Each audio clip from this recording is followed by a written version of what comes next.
வணக்கம். திருநெல்வேலி மாவட்டம் பழவூர் காவல் நிலைய எல்லையில் ரோந்து பணியில் இருந்த உதவி ஆய்வாளர் திரு மகேந்திரன் தலைமையிலான காவல்துறையினருக்கு கிடைத்த ரகசிய தகவலின்படி கல்யாணிபுரம் அருகே அதே பகுதியைச் சேர்ந்த 56 வயதான ஹரிகிருஷ்ணன் என்பவருக்கு சொந்தமான டீக்கடையில் இருந்து அரசால் தடை செய்யப்பட்ட 2.5 கிலோ புகையிலை பொருட்கள் பறிமுதல் செய்து வழக்கு பதிவு செய்து கைது செய்தனர்.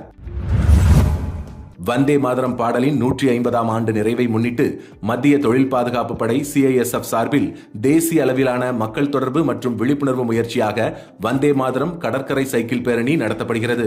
இந்த பேரணி டெல்லியில் தொடங்கி இன்று தூத்துக்குடியிலிருந்து புறப்பட்டு திருச்செந்தூர் உவரி வழியாக கூடங்குளம் அணுமின் நிலையம் சென்று CISF முகாமை சென்றடைந்தது. இந்த பேரணியில் மொத்தம் 15 சைக்கிள் வீரர்கள் பங்கேற்றுள்ளனர். இந்த அணியை CISF கமாண்டன்ட் திரு மங்கா சௌத்ரி அவர்கள் வழிநடத்தினார்.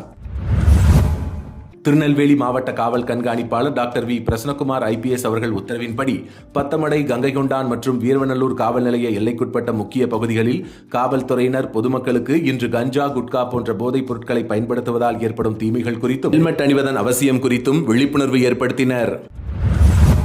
திருநெல்வேலி மாவட்டம் பாளையங்கோட்டை தெற்கு அரியகுளத்தை சேர்ந்த உடையார் என்ற உதயகுமார் 44 வயதான இவர் கொலை முயற்சி, மிரட்டல், அடிதடி மற்றும் பெண்ணை துன்புறுத்தியது போன்ற குற்ற செயல்களில் ஈடுபட்ட வழக்கில் கைது செய்யப்பட்ட நிலையில் இன்று தமிழ்நாடு தடுப்பு காவல் சட்டத்தின் கீழ் பாளை மத்திய சிறையில் அடைக்கப்பட்டார்.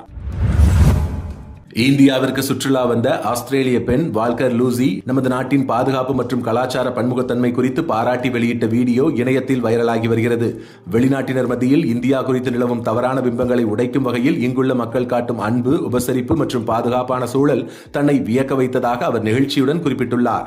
குறிப்பாக ஒரு பெண்ணாக தனியாக பயணிக்கும் போது கூட எவ்வித அச்சமும் இன்றி பல இடங்களுக்கு சென்றதாகவும் ஒவ்வொரு மாநிலத்திலும் நிலவும் வெவ்வேறான மொழி மற்றும் கலாச்சார அடையாளங்கள் இந்தியாவை ஒரு தனித்துவமான சுற்றுலா தலமாக மாற்றுவதாகவும் அவர் உலக பயணிகளுக்கு பரிந்துரை செய்துள்ளார். நன்றி. உங்கள் பகுதிகளில் நடக்கும் செய்திகளையும் எங்களுக்கு அனுப்பலாம். திரையில் தெரியும் நம்பருக்கு வீடியோவாகவோ புகைப்படமாகவோ அனுப்பி அந்த செய்தி பற்றிய தகவலையும் பகிரவும். மீண்டும் நாளை செய்திகளில் சந்திப்போம். இந்த வீடியோ பிடிச்சிருந்தா லைக் பண்ணுங்க, கமெண்ட் பண்ணுங்க, உங்க நண்பர்களோட ஷேர் பண்ணுங்க.